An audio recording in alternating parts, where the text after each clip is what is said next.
কিছু কিছু মিডিয়া আমার একটা কথাকে বিকৃত করে প্রচার করার চেষ্টা করছে।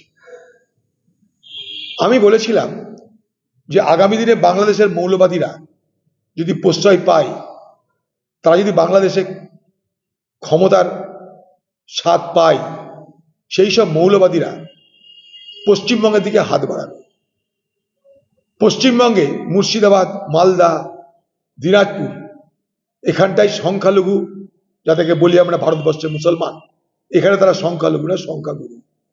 এই ধরনের মুর্শিদাবাদ, আমি যে জেলায় থাকি, 70 থেকে 73% উপরে মুসলমান বাস করে।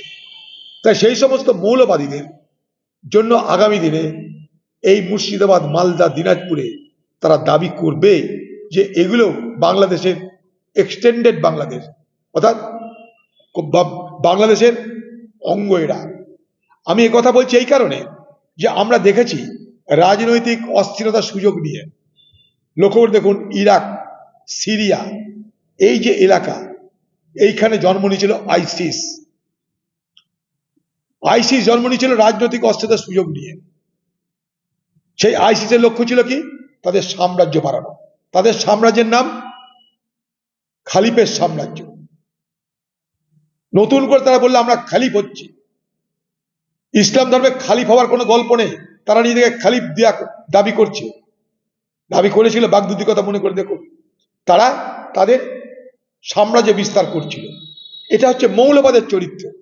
ঠিক একই রকম ভাবে বাংলাদেশে আজকে যদি মৌলবাদকে রোখা না যায়, সেই মৌলবাদ আগামী দিনে তারা বলবে যে যেখানে মুসলমান বেশি সেটাই আমাদের রাজ্য। এক্সটেন্ডেড বাংলাদেশের কথা তাদের মুখে আসতে পারে, আমার আশঙ্কা, এখনো আশঙ্কা।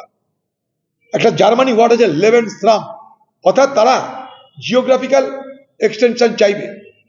একটা সময় এই মুর্শিদাবাদ জেলা দুদিন পর স্বাধীন হয়েছিল, সেদিনও মৌলবাদীদের দাবি ছিল মুর্শিদাবাদ পাকিস্তানের অন্তর্গত, মনে করে দেখুন। কারণ এখানে মুসলমান সংখ্যায় বেশি ছিল, আজও মুসলমান সংখ্যায় বেশি।